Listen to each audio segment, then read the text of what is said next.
Okay, we're ready to go. Welcome, welcome, welcome. Glad to have you with us, and welcome to Prevue InFocus Live, co-sponsored by iMeet. The purpose of this monthly forum is to bring together people in the meetings and incentive or MICE industry. So we can do this on an interactive basis. We can network, learn, and connect and be a part of the InFocus Live community. The purpose of this monthly forum is just to keep the dialogue going and help us be connected to do our jobs better and be well pinned in our knowledge. Let's meet our panel. We've got today two fabulous people. They have varying depths of experience, and our first person up is Juanita GAYNOR. Juanita is President and CEO of Ellegant Affairs. And Juanita, please join us. A few words? Hi, thank you for having me. Again, as you said, I'm the President and CEO of Ellegant Affairs by Juanita, and we're a special event management company, and we handle events, conferences, trade shows, nationally and internationally. So. Great. Thank you so much, Juanita. Next up on our panel is JAYNE GREENBURG. JAYNE is President of Motivation Strategies, LLC. JAYNE? Hi, everyone. Welcome. Virginia, thank you for having me. It's going to be an Pleasure. interesting discussion today. My company, Motivation Strategies, has dealt over the years mostly with group incentive travel programs. I hate to say how long I've been in this business. I'll just say it's over 20 years now. And we have traveled all over the world, and we handle meetings as well. But in the past, it was more incentive programs. Now it's more meetings. The view of the two are very different.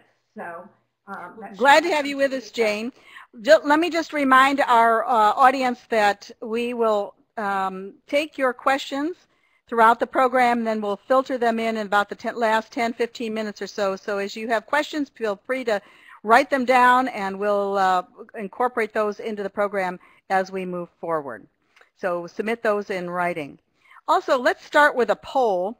And our first poll is to sort of give us a feel of the depth of experience within our audience today. So what is your experience level in the luxury travel MICE market? Do you feel you're new in the industry? Do you have a moderate level of experience, or are you a seasoned pro? Please let us know. It looks like we're getting some of the responses in. And while those are coming in, let me just mention that the program today and all of the past programs are available now on the Prevue and iMeet websites. They're also available on YouTube and iTunes. So plug in and you can see past episodes and the current episode.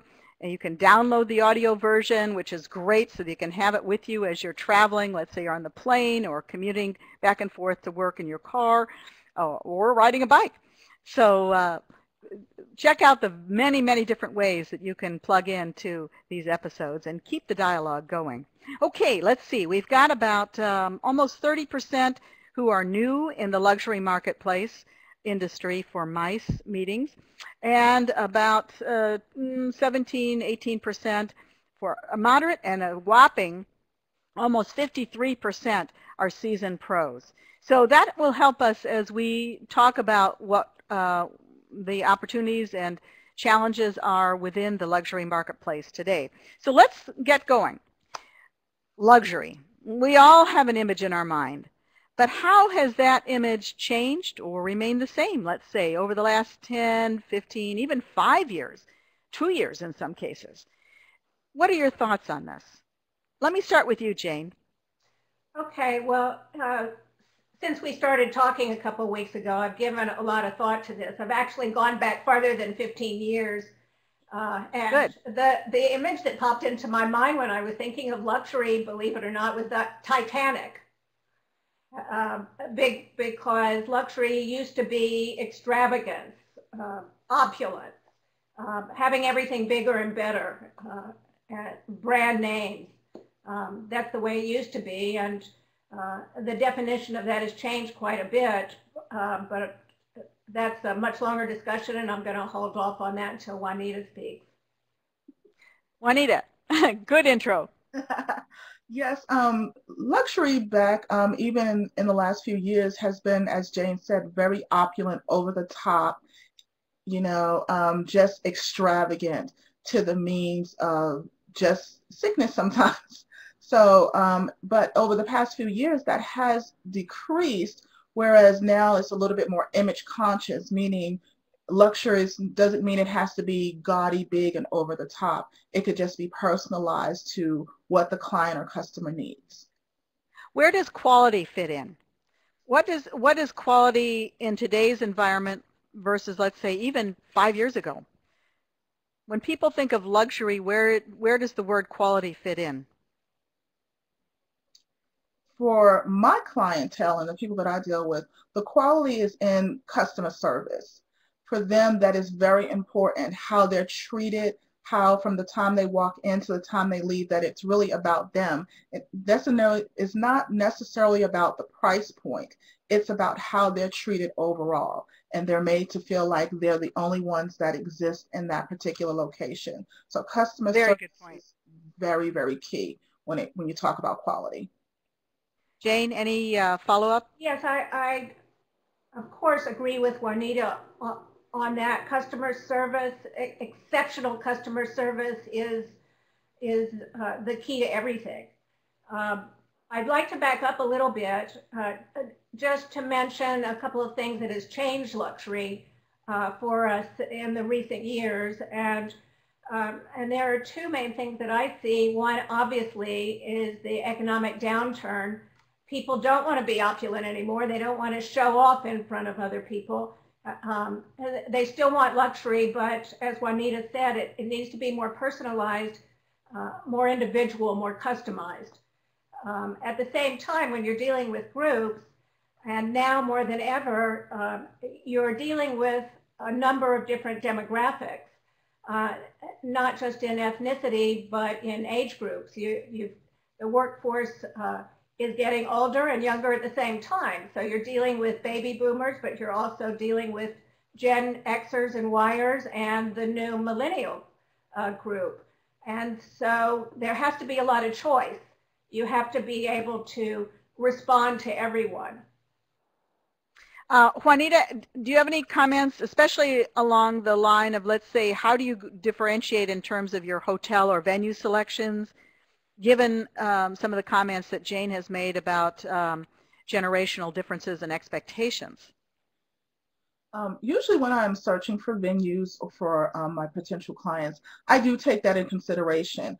I am looking for some place that can actually do both, has something for the older generation or the younger generation, but will allow me to customize something that can bring them both together.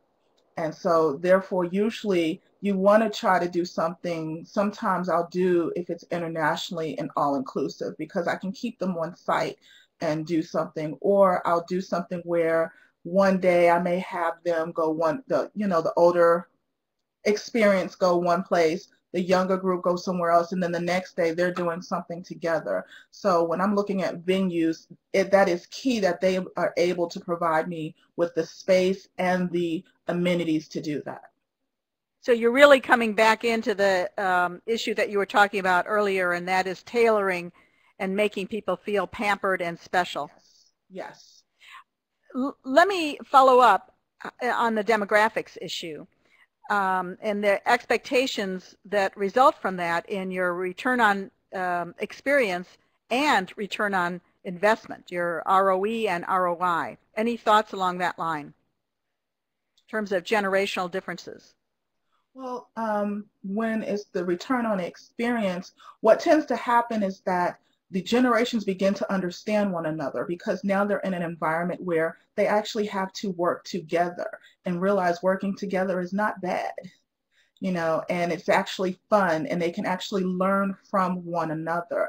So what happens with that is at the experience level, and what they get on that is great. And then your investment, you're getting additional productivity. You're getting a better work environment, because now you don't, you have a young person feeling, oh, that person just don't know what they're doing, or the older, more experienced person feeling that, they're just young and they don't know what they're doing. They've had the opportunity to work together and take from each other experiences that they all can have. Jane, does the environment make a difference, the venue or the luxury hotel, in making that happen, do you think? Yes, I do. So far, I've agreed with everything Juanita says, and I'm sure all of our experienced people out there do as well.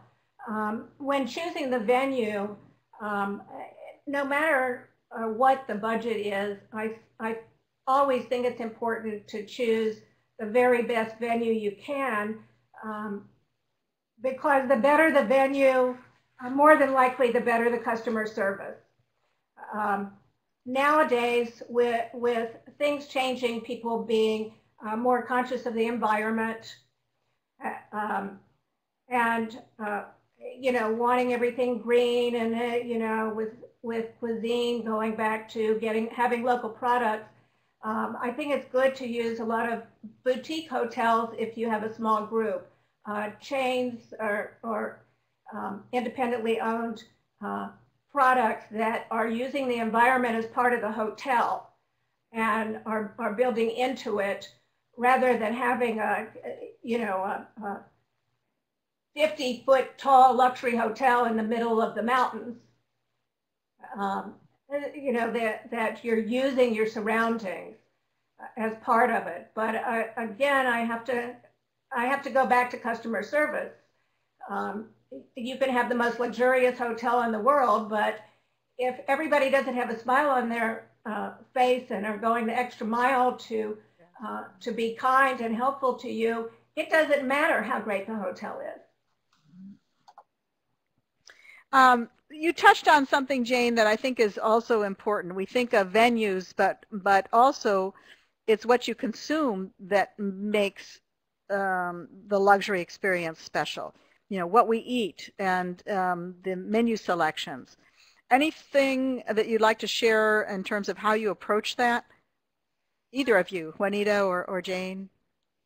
I would say in this day and age, local food has become very important, and it's fresh, and everyone wants to experience it.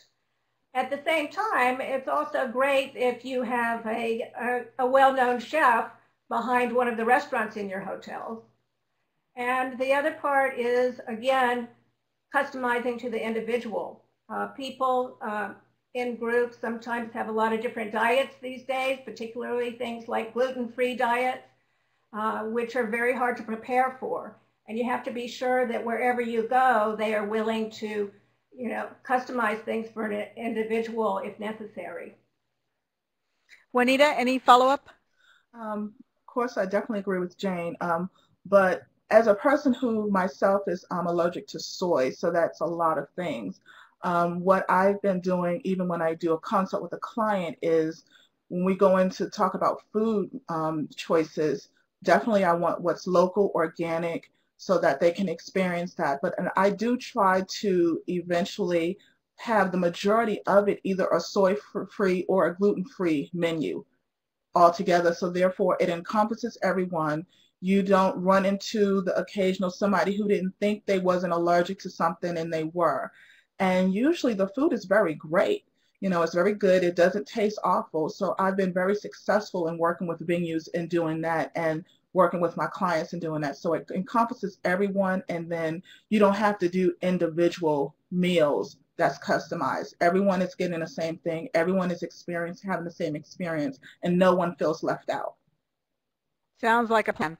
Let's take a break for a moment and go to our second poll, because that might help us frame some of our discussion as we move forward. What are your greatest challenges in the current MICE luxury area? Is it finding a DMC? Is it operational, logistics, or perhaps something else? And if it is something else, let us know in the Q&A opportunity. So what are your greatest challenges? And we'll let that percolate for a little bit. Oh my gosh, almost off the chart with logistics. Okay, a few in DMC, a couple in other, and we'll find out hopefully what that is. I just hope that they will let us know. And we're still getting a few more in, and logistics is off the chart. Okay, ladies, logistics. It's the fun and the challenging part of the industry, making things work. Let me start with this. When you're working international luxury businesses and meetings and incentive, one of the opportunities people have in negotiating is the VAT tax and the VAT tax rebates. Have either of you had experience with that? And if so, can you talk about the logistics of those? Do you work with a DMC? Usually, do you work with the, go ahead, Juanita. Usually, in reference to VAT taxes, I can hear you. Can you hear me? Yes. Yeah. Okay. Usually I try to work with a DMC. I haven't had to deal with the VAT taxes. I usually allow them to go through that. Some of the places that a lot of my clients choose don't offer the refunds, and they're okay with paying the taxes, and we kind of just move on from there. But for the 1 or 2 places, I believe Australia was a meeting that I had last, we allowed the DMC to handle that, and they was able to handle it effectively and efficiently, and we didn't have to really worry about. And they get that money back to you? And they Yes. get that money back to you in dollars or in local currency? They get it back to us in dollars. Right. Do you negotiate internationally mostly in dollars? That is the preferred method of negotiation. I haven't had any problems with that. Again, when I do use a DMC, so that therefore they know the ins and outs, and I don't have to try to figure out the tiny little logistics that could be impossible for someone on my end. But usually the majority of our negotiations are in US dollars. And we try to purchase well in advance to kind of lock in the rate, so that therefore that the venue and the suppliers are comfortable that we're going to use them and that they don't have to worry about a loss. Jane, any follow-up? Yes, I like locking in the rate as well. I think it's important. You know, it's a gamble. Everything's a gamble when you go internationally as far as the rates go and what the dollar is going to do for you. But it's important to know if you're going to stick within your budget, exactly what you have, and not guess that you're going to come out better on the back end when you may come out worse.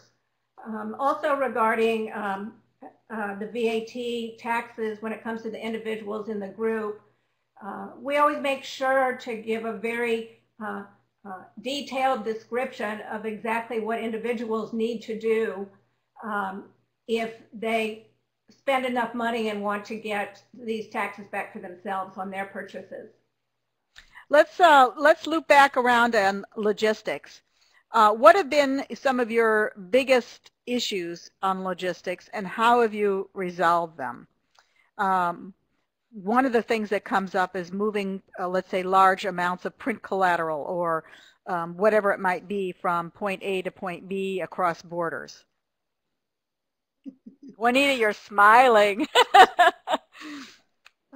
Working with one of my clients is a large insurance company who has offices overseas. So that is always sometimes a logistical nightmare. What I normally have to do, and I suggest, is anything that you're sending overseas, one, you need to know what the customs are.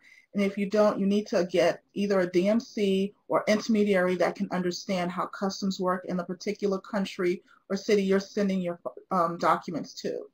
Secondly, create a detailed, and I do mean detailed, itinerary of everything that's in there.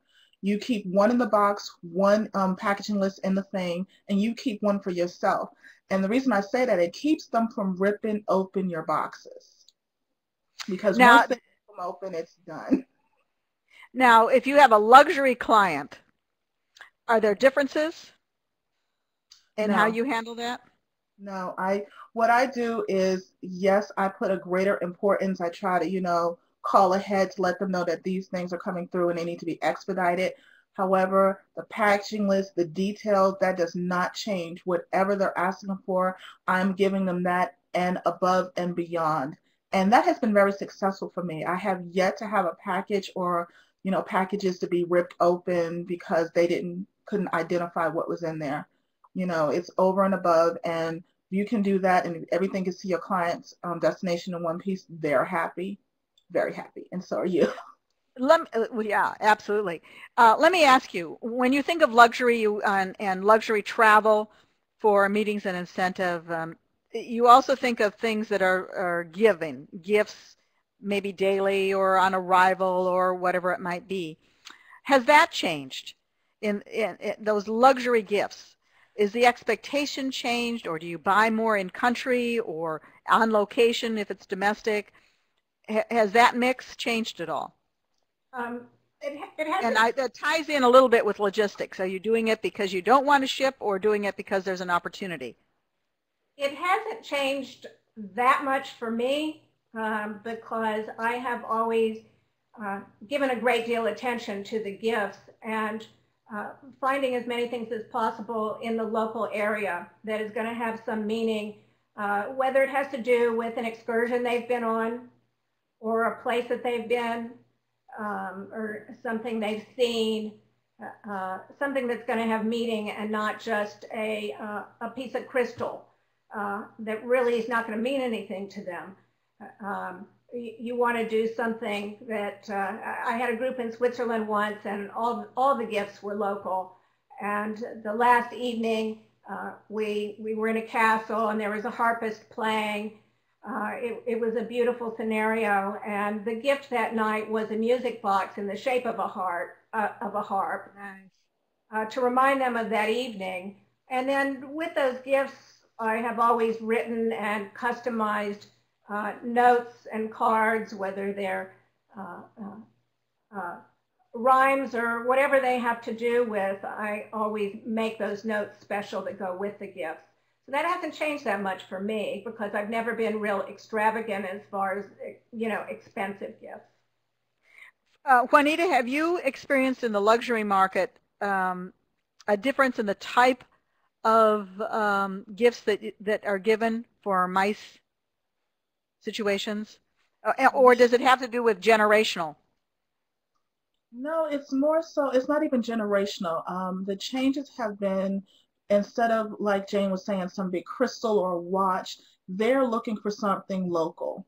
And usually what I do with all of my clients is when they arrive, there is, a package of just local produce and different things that are, indigenous to wherever they are as they're opening, welcome basket. And then during, the course of, the conference or the event, whether they went hiking, one client, they did a helicopter ride and what I did was that they had pictures and every client got the picture of the ride. One client, we did a video remix of different pictures to music to one of the excursions they went on, and that along with some other local things was placed in their room for their closing. So it hasn't changed that they expected, but it's what they expect now. If they want something that they're going to remember, where they were, and two, what it does help is it helps on the overall experience. When they look at it, they're like, we had a great time. We learned a lot. We learned to work together better. So it always reinforces what the overall conference or meeting was about. Jane, any follow-up? Well, if not, then I'll jump into transportation. Let's move forward. One key issues in logistics has to do with transportation, moving people from point A to point B. And whether it's by air, coach, luxury helicopters, standard helicopters, or for the new young generation, it's sort of a cutting edge adventure experience which they couldn't get as a normal tourist, let's say. Any thoughts along that line? How best to move the luxury market from point A to point B, and make sure they get there safe and sound? Either of you. Go ahead, Juanita. Okay, I guess I'll go. Okay. Usually with when it comes to transportation, again, the DMC there, whatever country you're in, has been very beneficial for me in suggesting, you know, transportation companies, luxury, whether it's a hotel, private jets. They have been very, you know, intricate in doing that for me, so that, because again, I can't be in Australia or I can't be in Singapore to know the logistics. Now getting them from the States to the airport to get to where the, you know, what they're doing, I do have collaborations with various, you know, transportation companies that I'll call, and usually they'll make their reservations and everything either through their travel department, or they'll make it through a travel department that I've approved that's handling specifically their event. And they don't have to worry about, okay, should I have this amount? That is handled completely. So they're picked up, they're taken to wherever they need to be. But when it comes to international, and there, you really need the DMC's help. And I agree. Identifying that. I find that working with a great DMC invaluable. Jane. Yes, working with a great DMC is invaluable. And as valuable is going there yourself and seeing all the vehicles and all the options for transportation, because there are so many different types of transportation, and then there's the distances that you're traveling and where you are traveling, along with what's the best way to get there. It all goes back to this thing of logistics, where the hardest part for me internationally is when you sometimes are dealing with people that don't have a complete understanding of the English language, and you're counting on someone else to interpret for you, and then sometimes something gets lost in that communication, and you get there and what you thought you were talking about isn't what they thought you were talking about. That happens occasionally. I like to always have somebody on my staff who that comes with me that speaks the language wherever we are, so I can be sure that the correct things are being communicated, and that with the intense planning beforehand makes a great deal of difference in the logistics. Frank in our audience has a question, and I'd like for him to follow up once I frame it a little bit. But he's asking, you know, how do you really say this is luxury? You know, what really nails it as being luxury? Because a lot of hotels now, for instance, are going to a they're a five-star property, but they're not as opulent. They're considered five-star, but they're very streamlined. They're into the high-tech, minimalist look. And how do you differentiate and still position these opportunities for your clients as being luxurious? And Frank, if you have a follow-up to that, please let us know. Juanita or Jane? Usually with the five-star, and I do agree with him, a lot of them have kind of gone mainstream. If my meeting is not very large, as Jane had alluded to some time ago, is you begin to look for the smaller boutique hotels, the independently owned, who it's still mainstream, but they do understand what that luxury market is about. You have some main chains that still understand that, but because they're trying to address the masses, it gets lost in translation. So it is difficult sometimes, and if you don't have the option to see your venue beforehand, you may not know that. But I do try to, for my smaller meetings, trying to go to more of a boutique, independently owned hotel or venue, so that the clients do get that luxury experience. If I have a large convention that has to go into a larger hotel, the larger five stars that are mainstream, again, what has to happen then is the customization and the customer service of making them feel luxurious. Yes. So their surroundings may not look the luxurious that is defined, but their experience is. And at the end of the day, that's usually what carries. They'll remember what the place looked like, but they remember what they experienced a whole lot more. So it's really not only the environment, but really you're nailing the experiential opportunities for your clients. Yes. Jane. Yeah, I totally agree with that. And, there are times when you're going to end up somewhere and it may be a great property, but sometimes you'll find, here or there that the customer service isn't as great as you expected it to be for whatever reason, whatever's happened, short-staffed or whatever.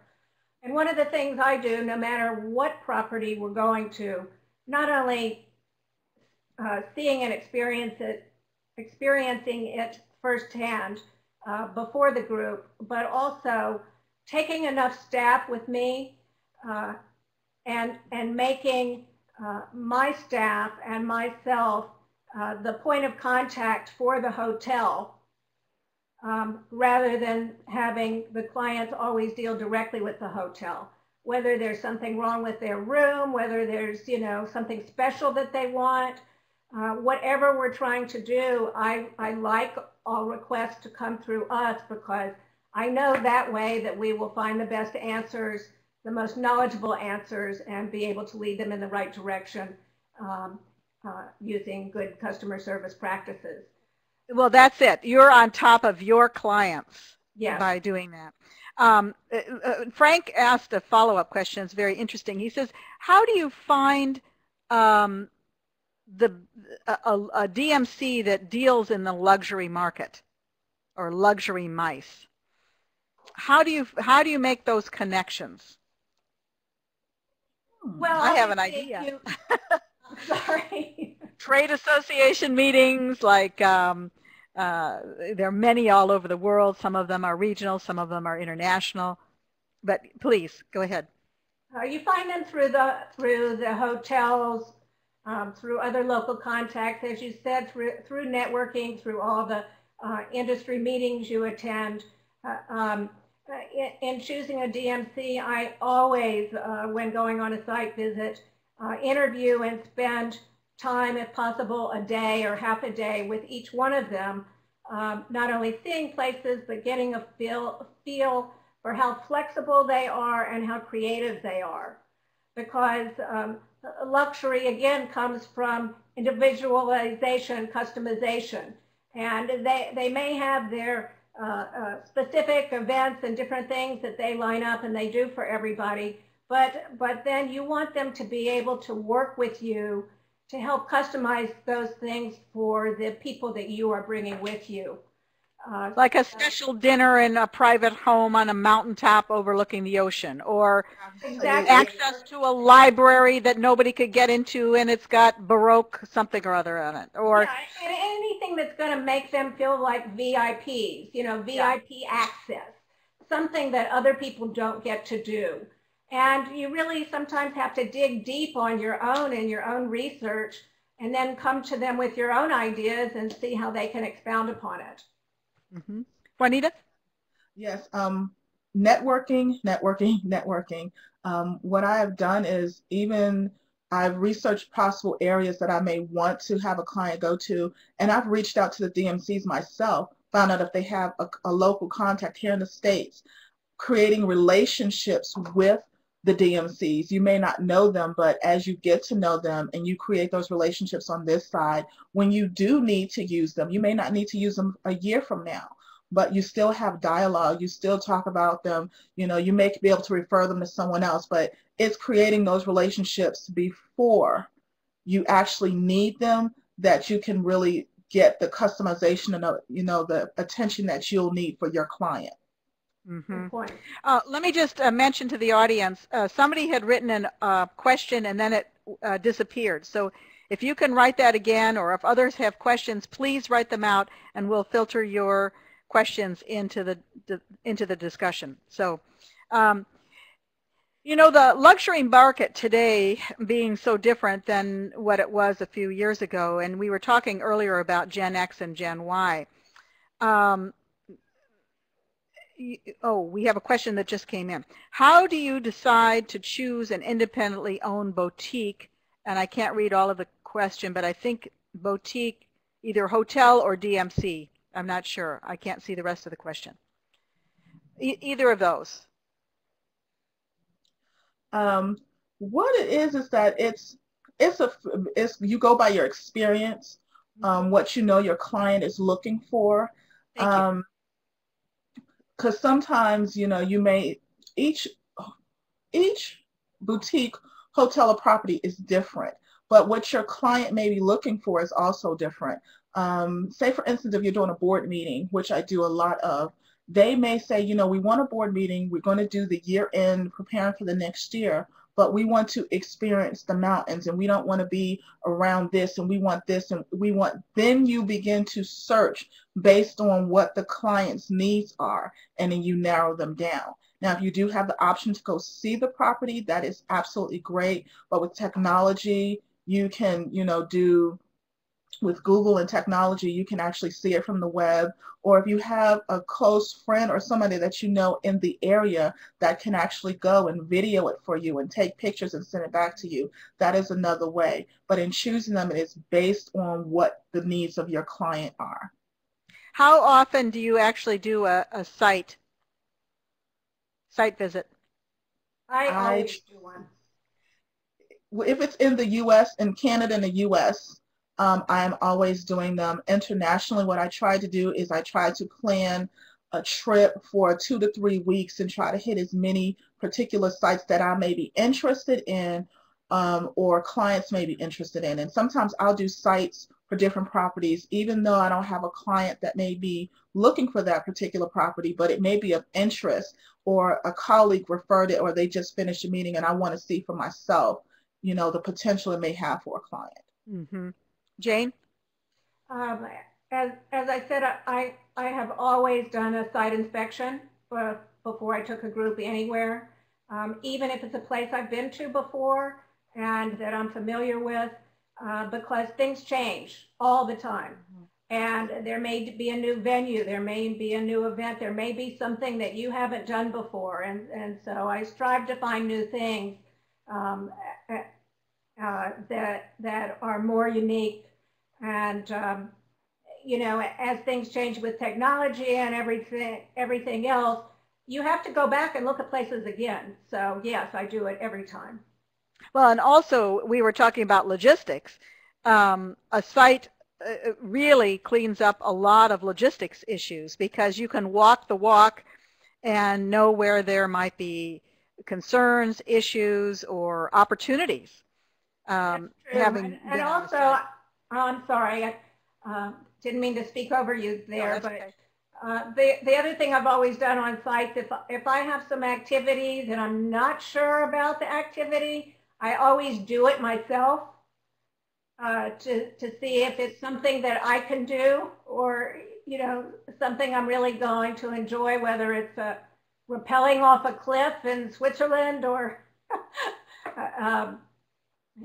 anything that might have that adventure part to it, to make sure that it's going to be safe for your people. We have a couple of minutes left and a couple of additional questions. Sharon asks, Juanita, have you ever done an event at the Atlanta Aquarium? I'm sure you have. I have. Maybe yes, Jane has as well, but you're living there, Juanita. Yes, I have. And I actually have 2 Christmas parties coming up in the next couple of weeks there as well. So if she has any questions, definitely she can contact me offline and I can work with her. Great. Networking and action. Jane, any follow-up? No, I have not worked there. Well, it's a beautiful setting, I will tell you, and the food flows nicely and it's neat, and Juanita is your contact, and great to see that connection happen. Another question that has come in. I can't read the end of it. Looking at some of the more experienced operators, such as JW Marriott or Ritz-Carlton, I would, and I don't know what it says, would like to do something. If somebody can tell me. There we go. They've expanded. I would want to choose somebody based on their experience in the, it's a long question and answer, and I cannot see the end of it. But basically, it looks like there's, Siva is mentioning experience being a key element in dealing with the luxury market. I have used the JW Marriott's, the Ritz-Carltons, the Four Seasons really quite often because of the cachet you get when that name is mentioned. It's very promotable. And there's less risk because of that? You know, you talk about taking a risk, but if you go on a site visit and experience a property for yourself, and you've been in the business long enough and you know what you're looking for, you're not taking a risk because you've seen it and experienced it for yourself. And I'm gonna be honest, it doesn't matter how well established the operator are, you're taking a risk at any point in time. They can be under construction. Anything can happen at that point in time by the time your event comes up. So every time you're doing something, whether it's an established vendor or a new vendor, it is a risk in working with them. You can have ownership changes, staff changes, you know, the chef, you know, quit 2 nights before your event decide to come in. So there's a lot of things that can happen. But again, it's creating the relationships, going on the site visits, making sure, and then when you do site visits, let me interject, do not announce you're actually going there for a site visit. What I do is just make a reservation.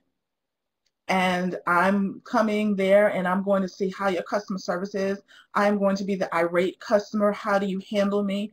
I do all of those things. And if you can't handle me on that aspect, then I know that that's not the place I need to place my clients. And then I do meet with management and say, hey, this is what's going on. I was interested in your property, but this is why I did not choose it. So you have to be very particular. And because usually for a site visit, they have their best game face on when you come, when they know you're coming.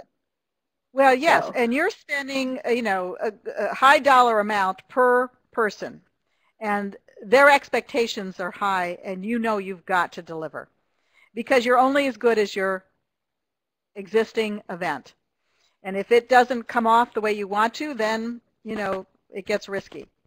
Let's see, we have someone else asking, how do you consistently check on the property? Do you check even 24 hours in advance? How do you deal with political climate issues, unrest, weather, and issues such as food allergens and food-borne issues, I guess it is, to keep your people safe and protected?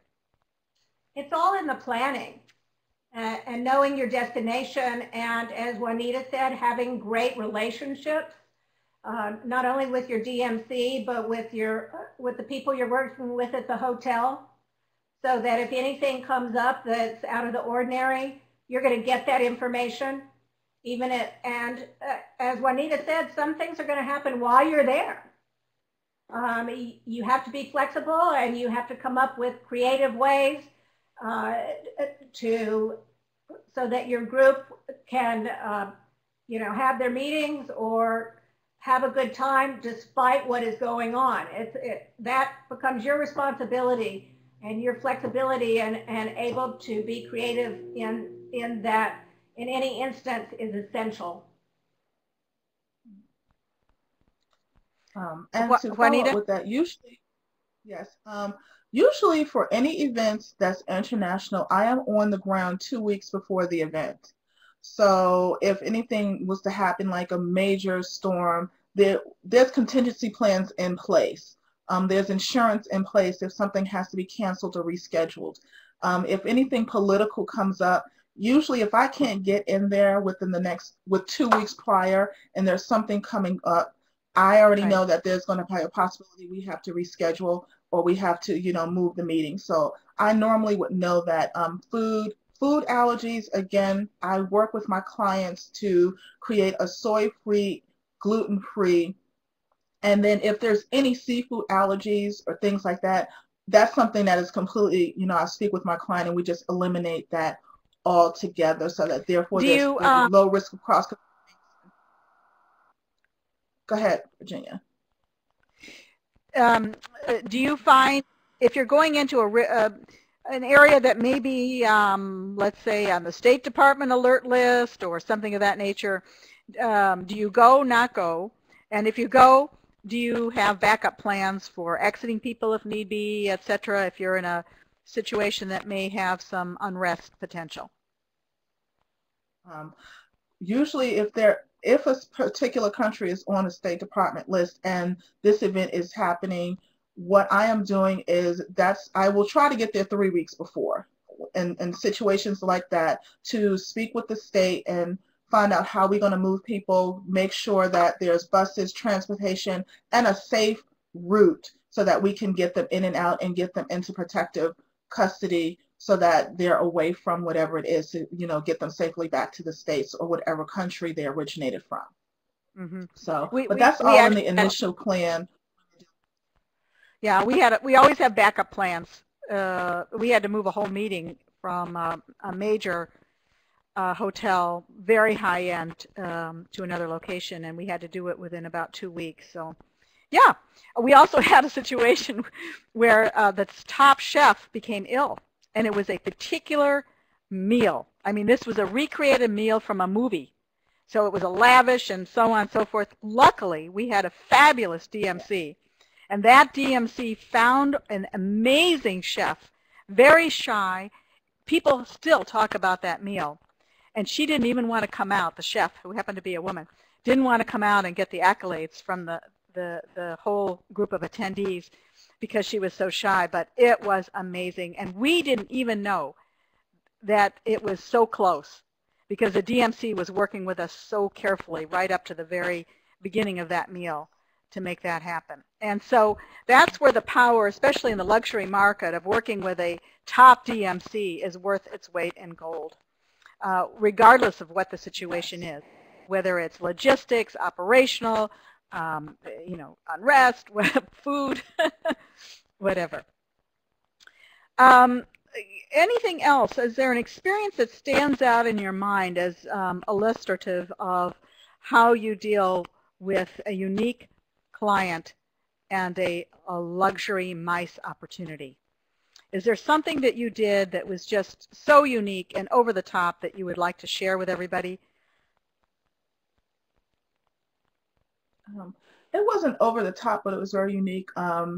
Like, again, one of my clients is an insurance company, and they just bought another insurance company, and we had to go to Singapore.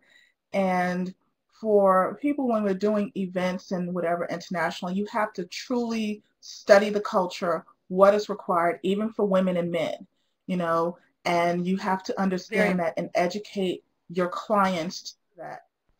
And what the response that we got back from the Singapore contingent was, oh my goodness, I can't believe how respectful of the culture because they think Americans are crazy, so they don't think we have any type of respect. So they were very amazed at how respectful we were to them. And I made it a very clear point that you have to be conscious of this, and this is what you have to do. And if you don't want to do it, we don't need to go there. We need to find someplace else to have the meeting. And we were able to get a lot of concessions and a lot of, things because they were very, very impressed that we respected them in their place.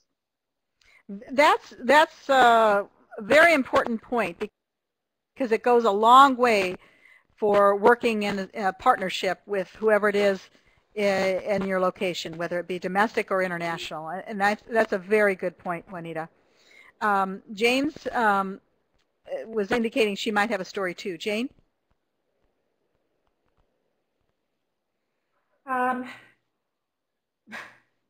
Well, I have a story. It's more about making a luxury program unique. I went to Switzerland with a scene in my mind of something I wanted to accomplish for the client that I knew that this particular group would just think was outstanding, and that was going to a castle on the water, gorgeous scenery overlooking the lake, and having a children's choir out on the lawn singing a medley of songs from The Sound of Music. And to accomplish that, I had a wonderful DMC, and we looked and looked and looked. Last day we hadn't found anything, and she finally said, oh, there's one more place. She took us to the last place, and of course that was it. The hardest thing to accomplish was the choir, because we wanted them to sing in English. And so they had a contest in a school, and the kids that won the contest, and this was in a different town, about an hour away. The kids that won the contest learned the songs in English, exactly what we wanted, and it was an experience for them as well. And they came and they sang out on this green lawn in front of the castle on the lake and everything, and it was really incredible and definitely unique. So if you have that great DMC and be creative and work hard at it, you will come up with those experiences. I think that's a very good point as well, Jane, because some places just inherently, service the luxury market. I mean, they're there. Everybody knows that's like it. Others you have to work at, but it can happen. And it's really that creativity. Mm-hmm.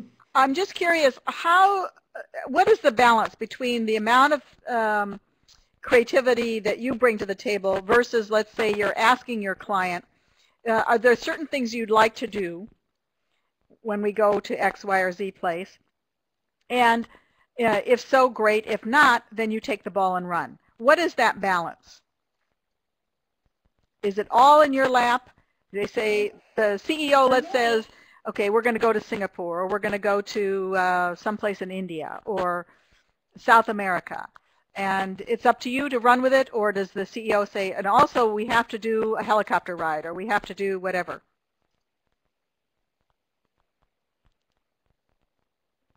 Well, as you said, there is a balance depending on how well you know your client and how long you've been working with them. If you've been working with them a long time and you know them well, then you pretty much take off and run with it. After having a discussion, if there's anything in particular that they want. With newer clients, with all of them, obviously, it's important to listen, but particularly with newer clients, those that you haven't worked with before, there's got to be a lot of questions answered, not only about their individual tastes and desires, but their groups as well and what they're trying to accomplish. Jane, thank you so much. I'm going to ask for a quick comment from Juanita, and then we're going to start wrapping it up, and then we'll encourage everyone to follow up online at Prevue and also iMeet. Juanita, one last quick comment.